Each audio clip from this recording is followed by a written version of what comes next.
on Monday. They had to hear it. The chicken story. When I was a child, my mother used to tell me chicken stories. She had a lot of them. The reason was that as a child working for those Ladinos, non-Indios, in Juarez, she had to care for the chickens.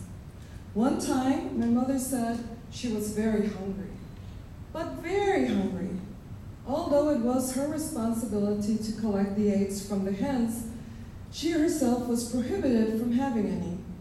Usually, she said, they fed her atole in the morning, maybe at night too. In between, she might get a bean taco and a little black coffee. Well, that day, the family had gone to a wedding at the church. They left my mother alone, of course. The maid and other workers had gotten the rest of the day off. By that point, my mother was, by her own admission, becoming una traviesa. She managed to find trouble even where there wasn't any. She went into the chicken roost and climbed up to the top to see if any of the chickens had laid anything. One squawked, but nothing. The next, the same. The third, nada. The fourth, success. Her little hand grabbed hold of the egg, and she started making her way back down the handmade ladder when she lost her footing and fell. She fell right on her head and passed out. When she woke up, she heard the family had returned.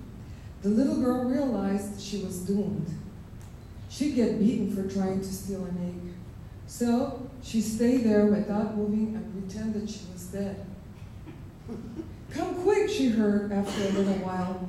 She had kept the egg safe clutched in her hand, but then let it roll off somewhere so as not to be caught with it.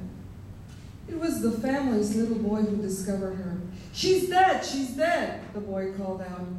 One by one, the members of the family came to see for themselves, but no one bothered so much as to touch her until the father came. He leaned over, he felt for her pulse, and let her skinny arm drop. Yes, she's dead, the stupid man said. What are we going to do? Asked the stupid man's wife. But are you sure? Try shaking her. Let's throw some water on her. Maybe she's just unconscious. No, she's dead, the stupid man said. Oh, this is terrible, terrible, the wife said. You know that Indios don't go to heaven. Where do they go? One of the children asked. I don't know. Nowhere, the woman said. Unless they were baptized. Was she baptized? Probably not, the husband said, who by then my mother figured was already planning on digging a hole to bury her. Let's call the priest, the woman said. It's the least we can do for the little savage. That's when my mother sat up. She was not about to let herself be baptized so as to go to the place where the Ladinos lived, and therefore she would have to serve them forever. The woman gave my mother a good beating just because my mother had given them such a scare. But later, my mother snuck into the chicken coop and found the egg and ate it.